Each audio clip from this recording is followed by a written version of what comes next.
Welcome to America Uncanceled. I'm Matt Schlapp along with Mercy Schlapp. So much going on in the area of foreign affairs. First of all, as we approach the one-year anniversary of the Russian invasion of Ukraine, there appears to be a deadlock. What's around the corner? How does this ultimately get decided? We have the second question. What's going on with China? What's going on with all these balloons? What the hell is Karine Jean-Pierre talking about at the podium at the White House? We have a lot of questions that need answers, and so who else is better to talk to than our CPAC board member, KT McFarland. KT, please tell us, what is going on? Are there extraterrestrials coming from the sky, or is China getting ready to invade? KT, let's play this clip first. I want to get your reaction from the White House Press Secretary, Karine Jean-Pierre.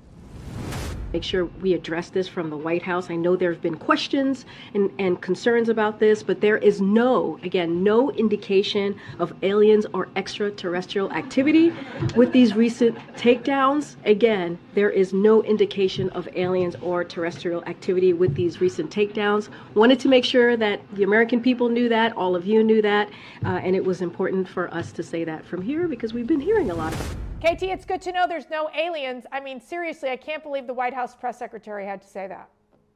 Well, not so fast, because remember, they've just set up they've just set up a task force to look for UFOs. So who knows? I mean, the issue, though, it's funny, but it's not funny. No, you're right. Our American sovereignty has been invaded. Yeah. Our airspace has been invaded. And I think it's the Chinese, that maybe China working with Russia together. But the point is several-fold. One, we got an immediate crisis on our hand. What are you going to do about it, President Biden? But then there's a longer-term crisis. Well, what's going on here? I mean, what is China's objective? Are they trying? I think what they're trying to do is look for a target list for their new intercontinental ballistic missile force and the military buildup, because maybe it's a prelude to Taiwan. They want to threaten the United States and blackmail the United States if they make a move on Taiwan. But it also is even a bigger thing than that. China's at war with us. China has been at war with us for the last 20 or so years. It's a Cold War, but it's a war nonetheless. And we're just finally waking up to the fact that China is doing everything that it can. Every aspect of its government, of its military, of its economy has one objective, which is to replace the United States as the global superpower and then rewrite the rules. So China's in charge, not just for its own period of time, but for all time.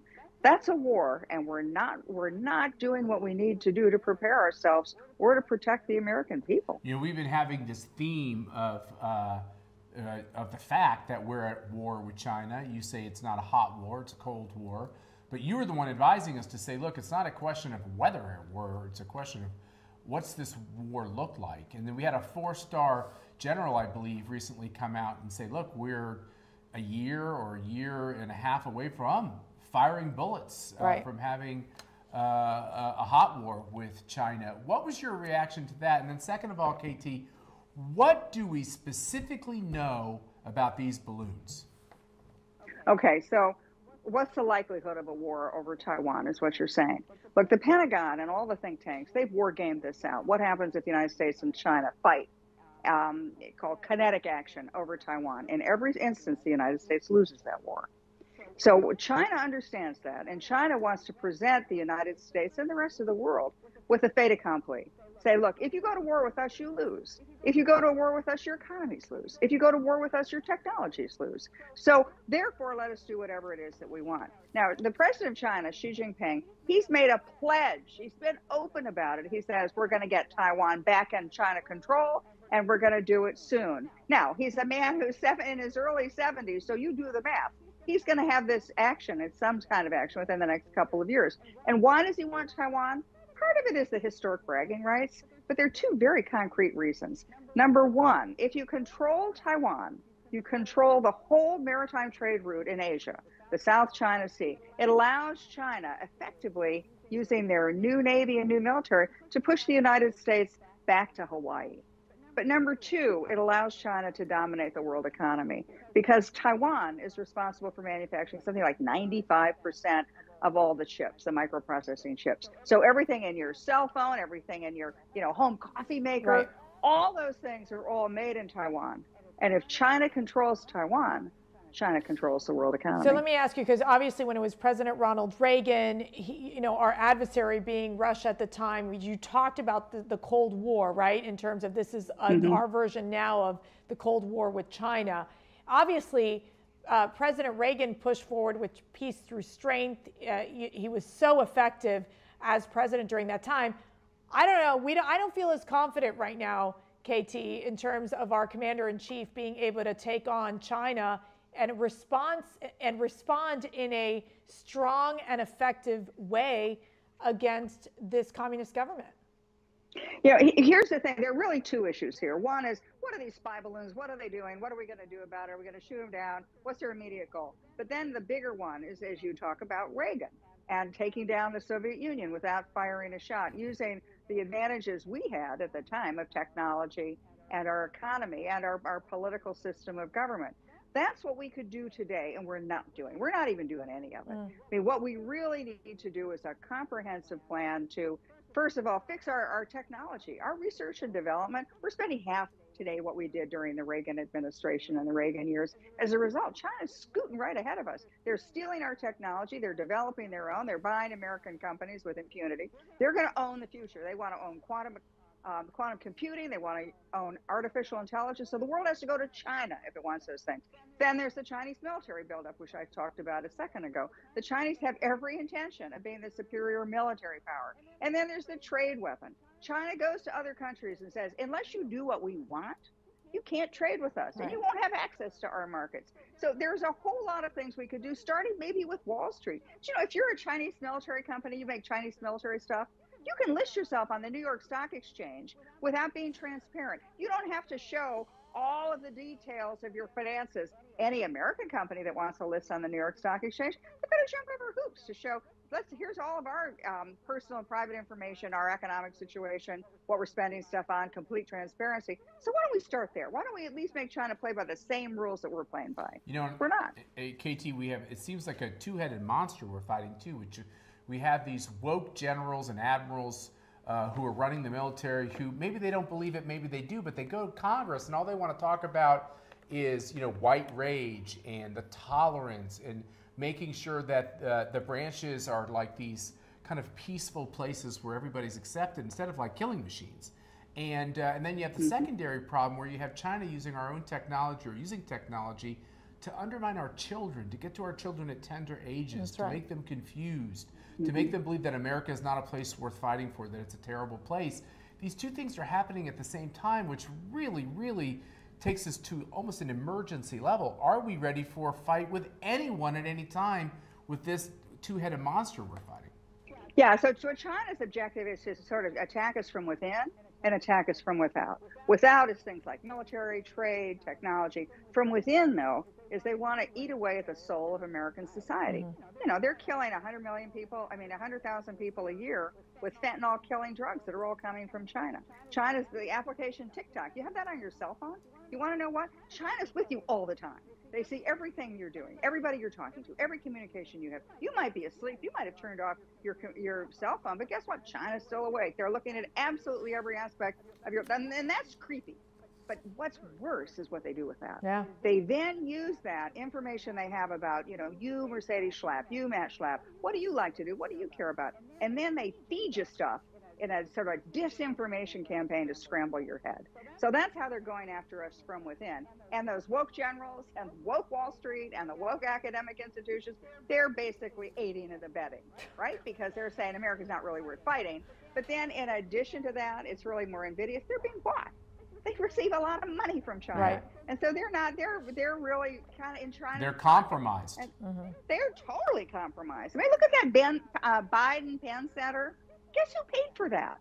That was the Chinese government that paid for it. China paid for that think tank. And that was the think tank where the Obama administration people went after the Obama administration, and they were parked there waiting to go into the Biden administration. Right. That center is still up. They're waiting for those people to come back to that center. So the Chinese are paying for it. Employed by it, the people in the Biden administration. Sounds like it's a compromise to me. Before we go into Russia, I do want to talk about, I want you to see this clip from John Kirby, who's the Pentagon, one of the Pentagon officials, basically addressing these UFOs, these unidentified objects, with, I find, a very vague response. Take a listen. Given all you've discussed here and the actions the administration is taking and what people have learned, Chinese spy balloon this year and previous years, these unidentified objects that we shoot down, they might have a question. When it comes to these higher altitudes, are America's borders secure? The president takes, as I said earlier, he takes our national security extremely seriously. He has no higher responsibility than the safety and security of the American people. And I don't think you need to look any further, quite frankly, than the decisions he's made in just the last week to 10 days to evidence that. So, KT, there's nothing to see here. I mean, Biden's done the job, but we have no information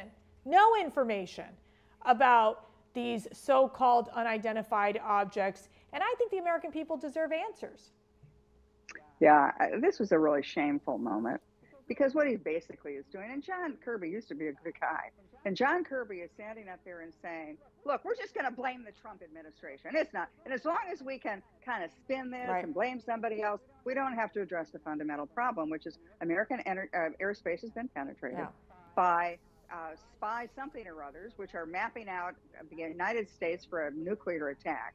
These are also vehicles or objects that are capable of carrying nuclear weapons, electromagnetic pulse weapons, and hypersonic weapons. And so I think that instead of John Kirby kind of dismissing us, oh, well, it's all the Trump administration's fault, the President of the United States should do what presidents have done in every administration I've worked for. You go to the Oval Office, you sit behind the desk, and you say to the American people, this is what's happened. This is what we know. This is what we don't know.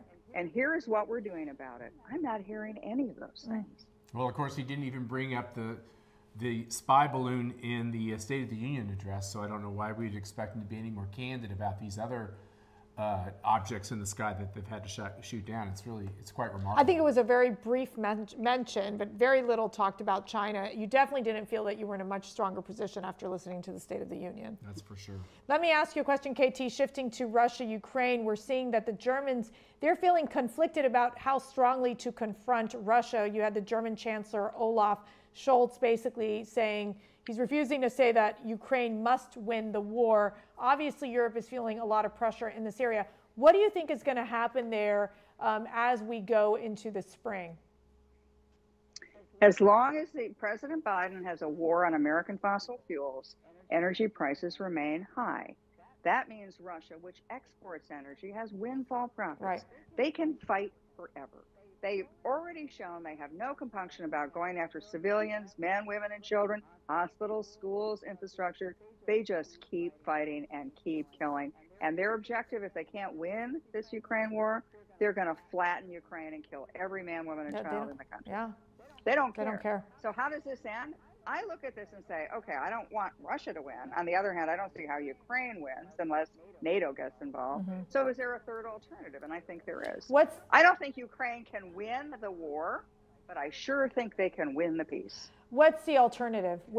So that's what you're saying is some kind of a negotiated settlement. They get to the point where there's too much collateral damage, and Putin decides to sit down and do a territory grab kind of thing? Here's what I would propose, is that we use, as we did in the Cold War, we use the weapons that we're the best at, which is economic development. So let's say the fighting stops. Ukraine doesn't get what it wants. It doesn't get full Russian withdrawal. Russia doesn't get what it wants. Everybody gets a little bit of time, and everybody's plan, especially Putin's plan, is, okay, I'll settle for now, and then I'm going to come back in a couple of years and really do the job. But what happens in those couple of years?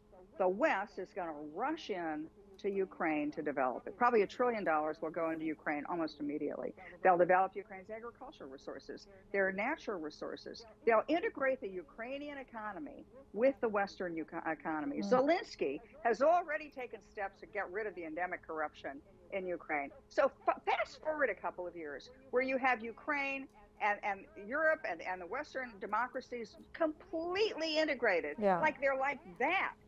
So they're rich. Ukraine is in terrific shape. Meanwhile, where's Russia 5 years after the fighting?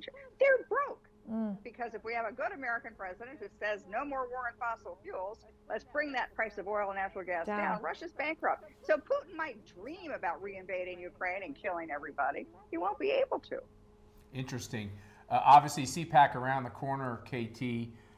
We have a lot of conservative voices with different themes on Ukraine. We have people saying that we could go tripping into a nuclear conflagration. World War III, yeah. Yeah, you could get more countries involved. You bring up NATO. Do we need to be concerned about just this moving from this bilateral conflict to some larger worldwide conflict? Yeah, I think you really worry that Vladimir Putin, backed into a corner, escalates. He has nothing left to lose because he knows he can't, quote, lose this war and remain in power, probably can't even remain alive. On the other hand, what happens if he does try to escalate? Does he bring in the United States? Does he bring in NATO? That's why, once you start going to war and fighting, you don't know what's going to happen. What you do know is once you're not fighting about economic development, that's why I say, let's just stop this however we can do it. Yeah. Russia doesn't want to do it right now. Ukraine doesn't want to settle right now. Let's just put them to the point where they at least stop the fighting and then go win the peace. Because 5 years from now, what's Russia? It's a bankrupt pariah nation that nobody will have anything to do with. Meanwhile, 5 years from now, Ukraine could be one of the wealthiest countries, most powerful countries in Eastern Europe, and maybe they even join NATO. So let me ask you, which country do you think is the one that can bring the two sides to the negotiating table, if and when?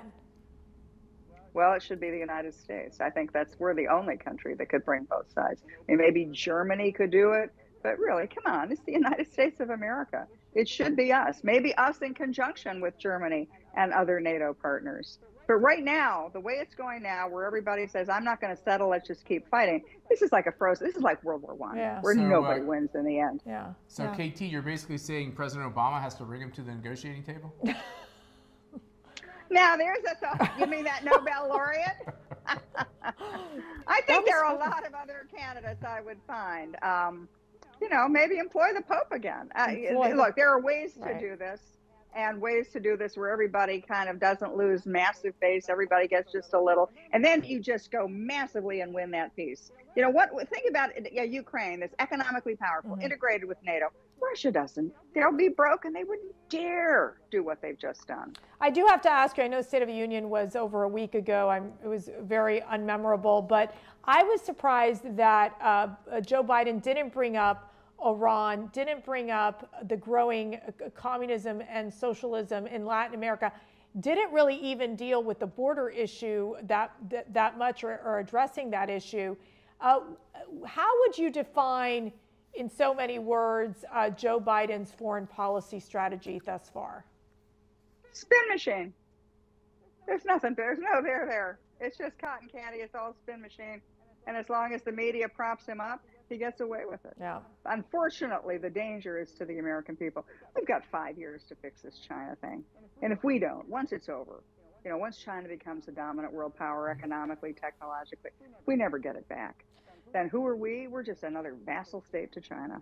I don't want that for my kids. No. Well, KT McFarland, we thank you so much for your insight, your wisdom. We are so excited to have you on the CPAC stage with us, and looking forward to seeing you here in Washington, D.C. To see you in a few weeks in Crazy Town. I know. And thank you all for watching. Remember, we have expanded to the podcast world, and you can listen to America Uncanceled with Matt and Mercedes Schlapp wherever you get your podcasts. Also, get your tickets for CPAC March 1st through the 4th. You'll get to see KT McFarland and a ton of our all-star conservatives. Go to cpac.org/DC now.